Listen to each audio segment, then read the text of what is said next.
Hi everybody, welcome back to the workshop. Now, if you've watched some of my previous videos, you may have caught the one where I turned a large grass tree root.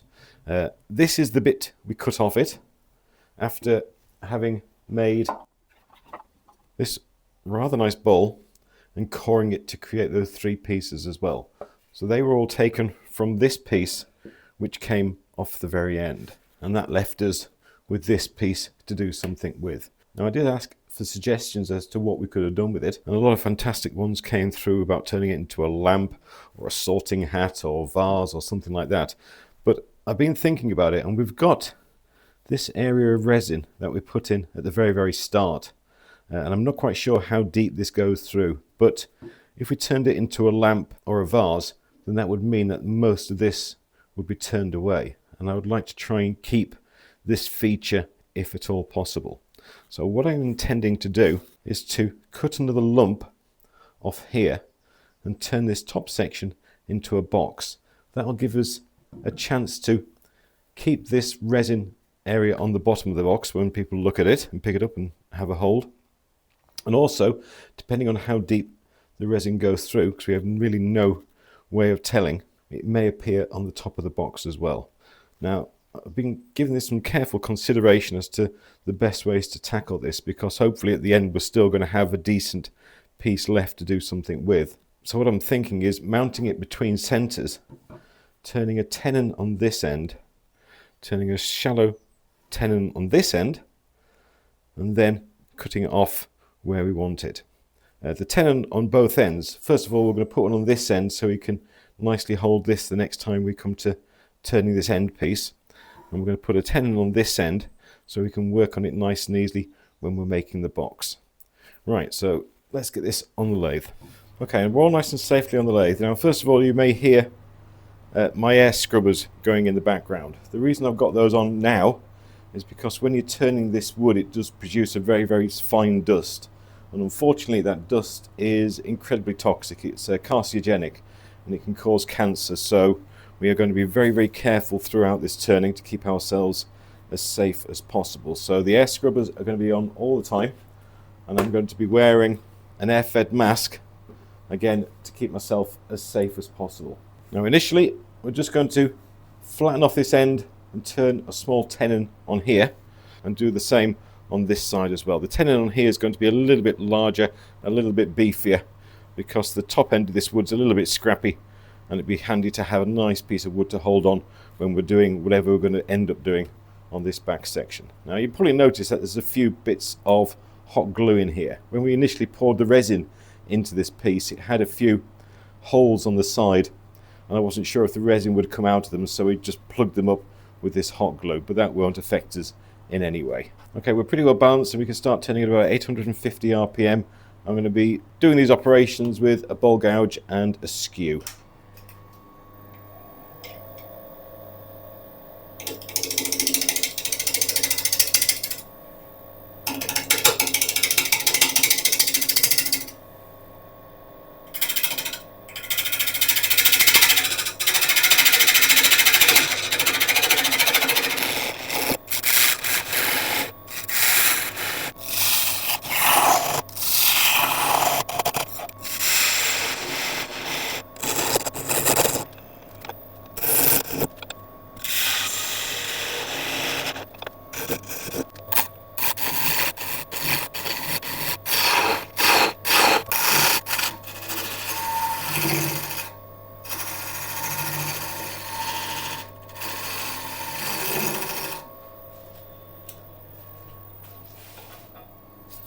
Okay, that's a pretty good start.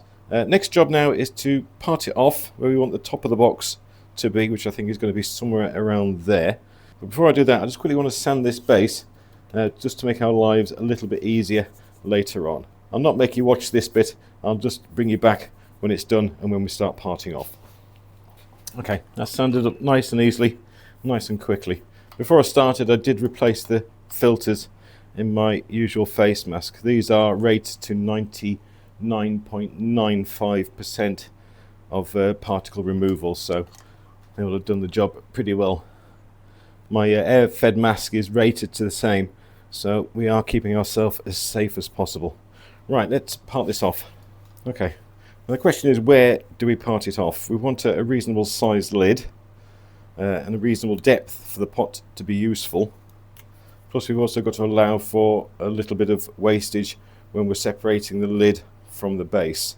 So if you have the base that kind of depth, bit of wastage about there. So I think that is pretty much where we want to part it off. I'll go slightly to this side of it just to allow for any errors, but I think that will do us, and it also leave us a good piece here to do something else with. How long is that? See, that's, yeah, it's about 13 inches long, so that's a decent sized piece as an offcut. Okay, so we're parting off with a 1/8 inch parting tool. The idea is very, very similar to a peel and cut with a skew, as opposed to just digging it straight in. We're going to angle it up. As we start to cut, we'll push forward, over and in. Now we don't want to try and cut all the way through to the center of this, because we want to be in control when these two things come apart. And also, as we're going in, I'm going to widen the hole a little bit just to save the edges of these wood grabbing hold of this piece and trying to take it out of our hands.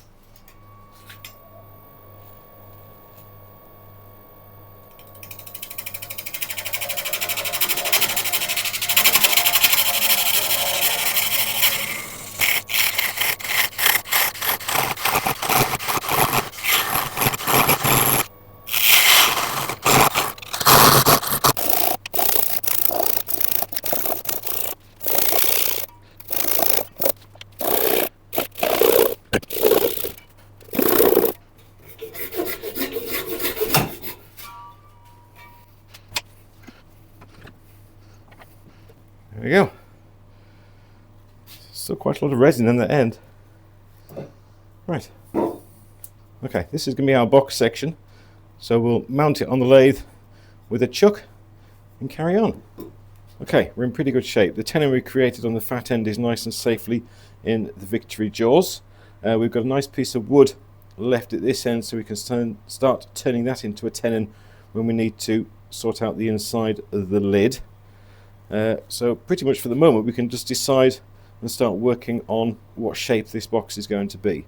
I pretty much like the kind of elephant foot style we've got now. Ideally I would love to leave this amazing surface grain on it, but we do have a few issues. We've got the rest of the hot glue that was in there. I don't know how deep that goes. We've got resin pockets that have come to the surface going through, so it really does need cleaning off. But I think I'm going to try and keep this shape wherever possible. Now it's not perfectly round, as you can see, so we'll get it round, keeping this shape, and see where that leaves us.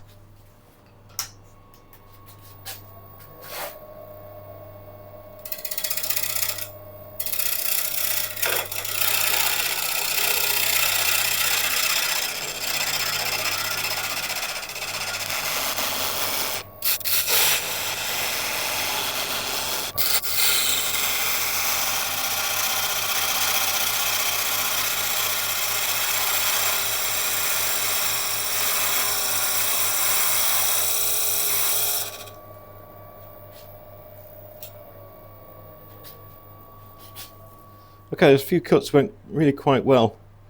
We've still got a little bit of the original bark left on. Well, it's not bark because it's not wood.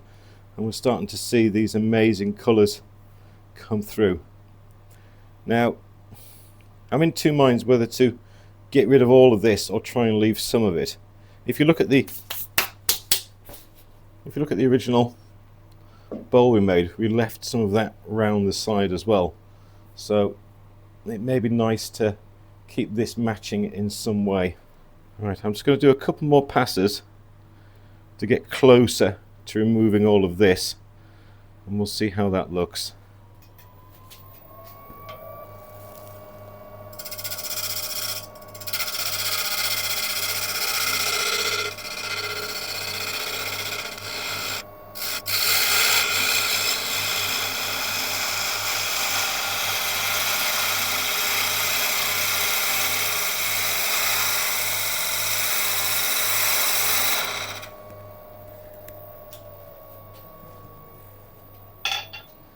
Right, we're at the stage where we're starting to bring through the grain underneath. I think I like what I've got. We can refine it a little bit more when we've got the lid separated and then finished off and back in situ, and then we can do some final refining then. But at the moment I don't want to do too much because I'd like to leave a lot of the natural character of the surface of this piece as possible. So I think what we'll do is create a tenon on here so we can go on to part the lid from the base.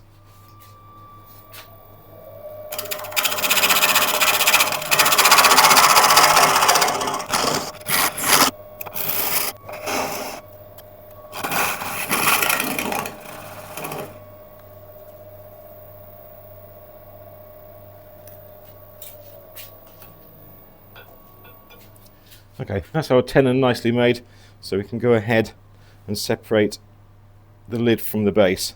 Again, we want to give ourselves a little bit of wiggle room, so I'm thinking about there, because I would like to use a little bit of this lid as well as the tenon to create a smaller finial. It's not going to have a long grand finial, it's just going to be small and discreet. No, elegant? No. Squat, yeah, squat. Okay, so around there.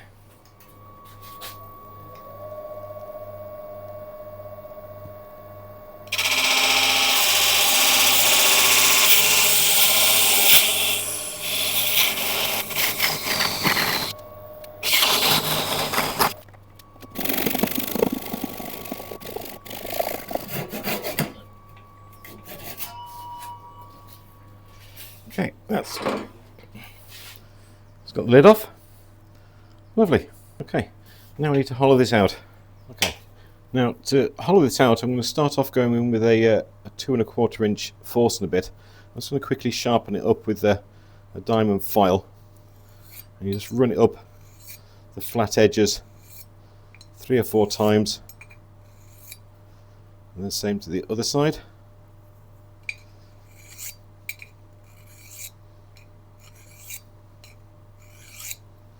And that'll give a nice cutting edge on there for us to go through.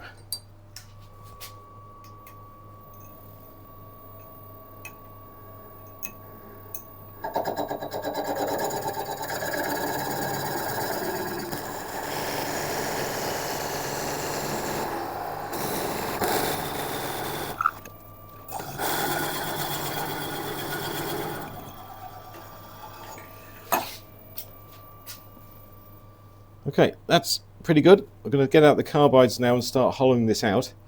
When I get to a certain point on the edge, we'll stop and we'll discuss about how we're going to fit the lid.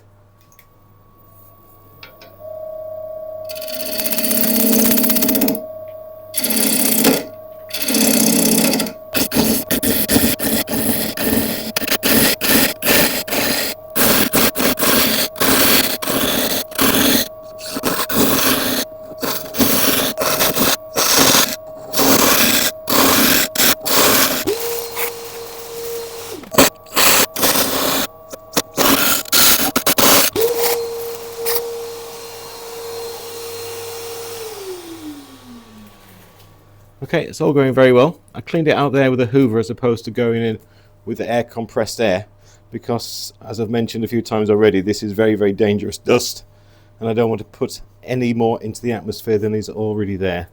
Right, so I'm just going to get a normal straight carbide and start tidying up these edges, and then we can start at looking how to fit the lid.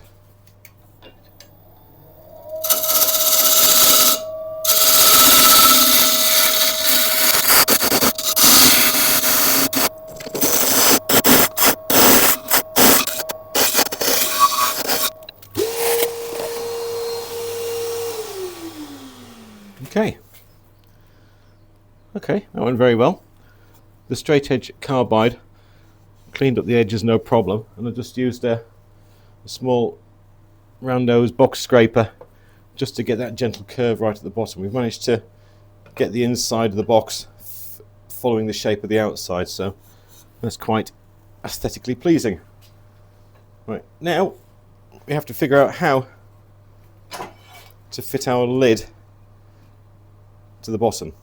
And the best way to do that is to create a small lip inside here, which will sit inside this rim.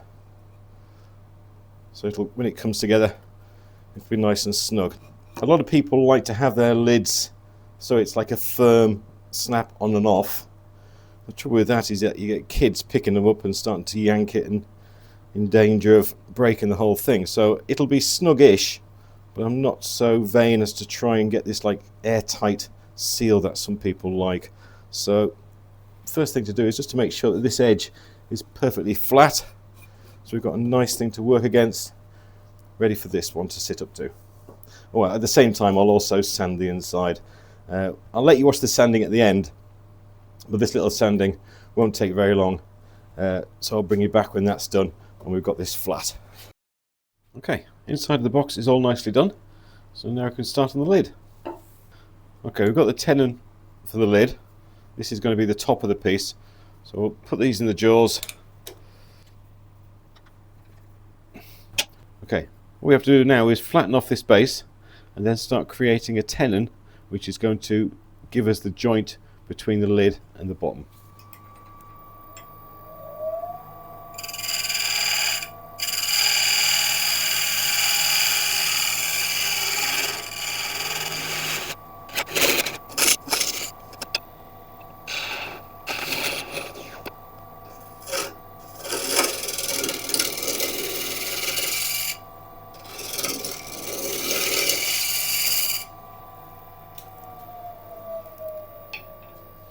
Okay, the inside diameter of our box is 106 millimeters, so I need 53 on here.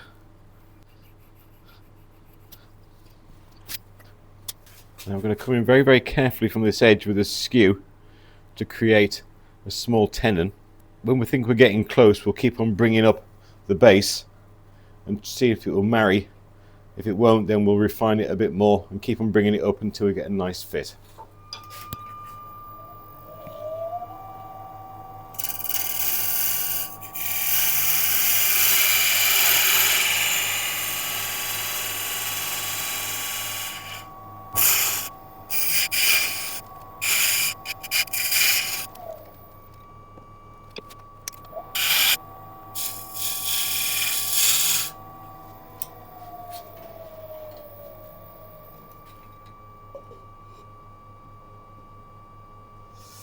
Okay, on that second bringing up, it's actually floppy.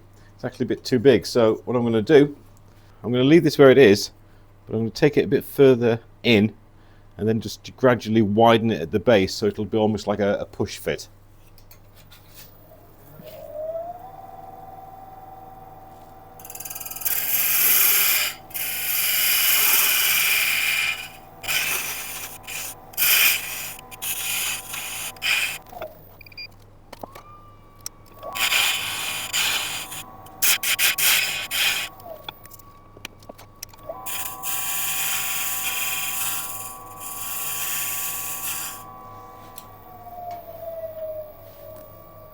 Okay, second time's a charm.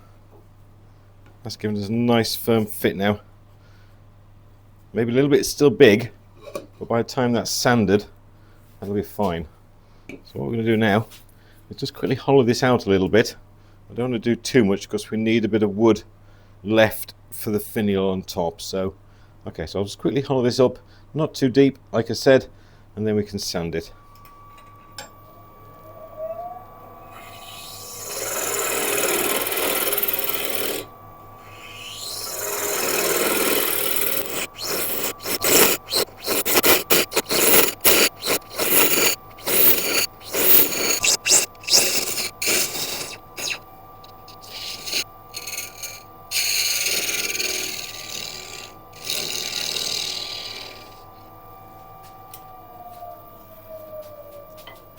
Okay, I'll quickly get this sanded.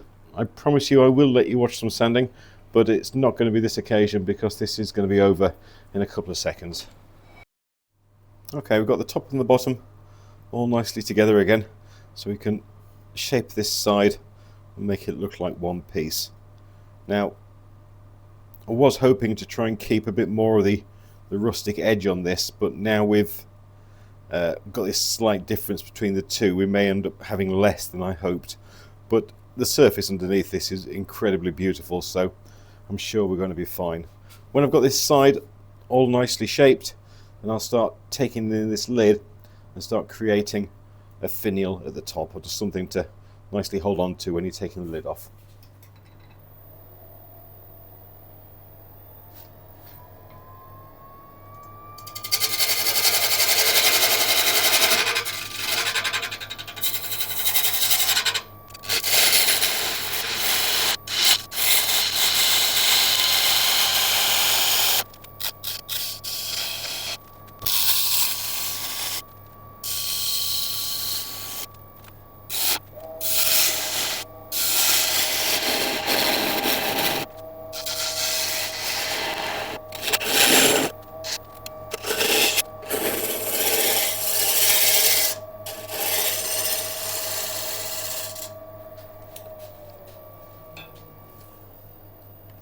Right, I like the shape of that lid on there, so what we need to do now is just shape this finial. Size wise I think it's okay, maybe go a little bit smaller, but then we just need to put a slight dip on the inside just so the fingers can grab it to take the lid off.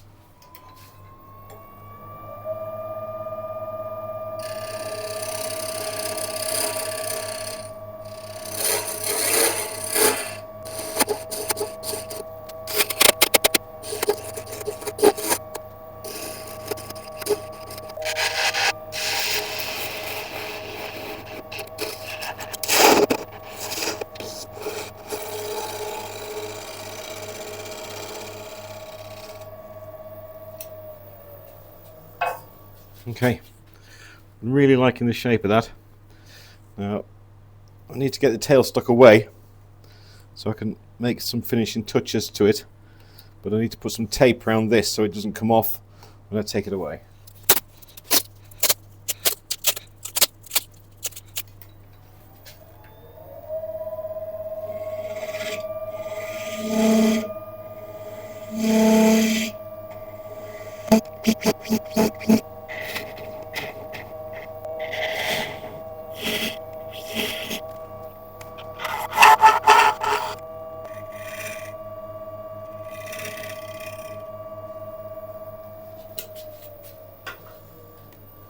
Okay, excellent, love it. Right, this is the last bit I'm going to sand without you watching, just this little bit here, and then I can put something against the tailstock to protect the surface while we sand the rest, and I will let you watch that. Okay, that's all sanded and finished. I've just got a little wooden disc here. I'm just going to rest on there, bring up the tailstock and apply some gentle pressure.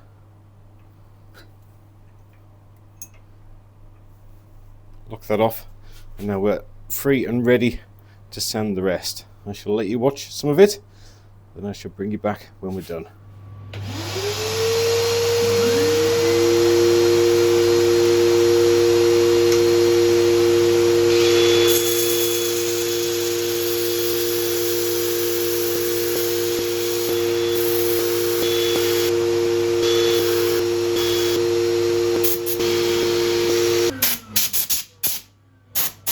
Okay, that's all nice and sanded. Now, every sanding session I've done so far, I've had my shop vac as well on the go, just again to try and keep all the dust possible out the atmosphere I can. Okay, right, I'm going to wipe this off with isopropyl. You can already see that the surface of this wood is absolutely incredible. As soon as I touch it with this stuff, it's going to explode with just amazing colours and grain patterns.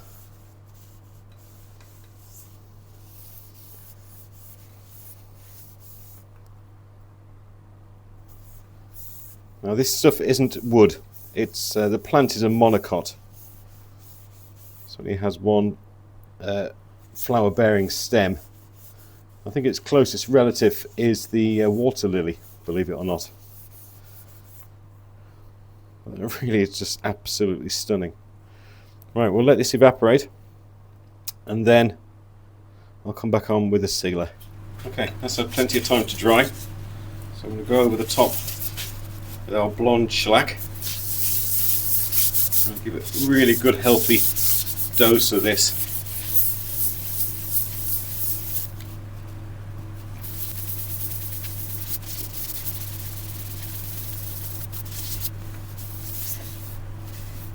We're going to put on a Howard's Feed and Wax.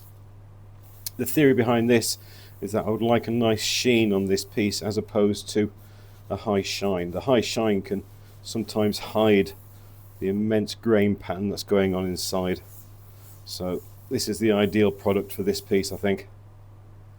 The way you apply it is you put on a liberal coat, allow it to sit for 20 minutes, and then come back and buff it off. And if it needs the second coat, then you just keep on repeating until you think it's had enough. Right, so I'll let this sit for 20 minutes, come back and give it a buff. If it needs a second coat, I shall do that. And then I'll quickly flip it around, take off the tenon, and then we'll come back and have a look at what we've done. Well, there we go. A rather pretty Australian grass tree root pot. And I don't think I could be any happier with the way this turned out. One thing I was very sure not to do was to try and give this too much of a polished edge to it. This is an incredibly rustic type of wood, and it deserves to be kept in a similarly raw state. That's why we only used one coat of sealer and finished with a Howard's Feed and Wax to give it more of a luster than a high shine. A material as beautiful as this deserves to be kept in as natural a form as possible. I know we've put resin in it, but if we hadn't done that, we'd have had huge, enormous cracks through this, which would have meant that we were being very, very limited to what we could have done with it. The lid isn't a tight fit. There's certainly no give in it. Let's just say it's a perfect fit. It comes off easily. It doesn't wobble. So I'm happy. Anyway, I hope you've enjoyed this one. If you have, I would really appreciate a like and subscribe and all the usual things. And if you could share it as well, then that would be absolutely amazing. And if you leave a comment as well, then you are going to be entered into the next giveaway whenever that will be. We've just done 2 and the winners were announced last Saturday. And that video also includes a shop tour as well. So if you fancy having a look around the place, make sure you go and look at that one. Also, the next week's video, this is coming out on Tuesday, so next Tuesday after this one, I'm giving you fair warning that I am going to be putting a few pieces up for sale. So if you are interested in owning one of the pieces we've made over the last 10 weeks or so, then make sure you stay tuned to next week's video. But apart from that, thank you very much indeed for watching, and I'll see you next time. Thank you.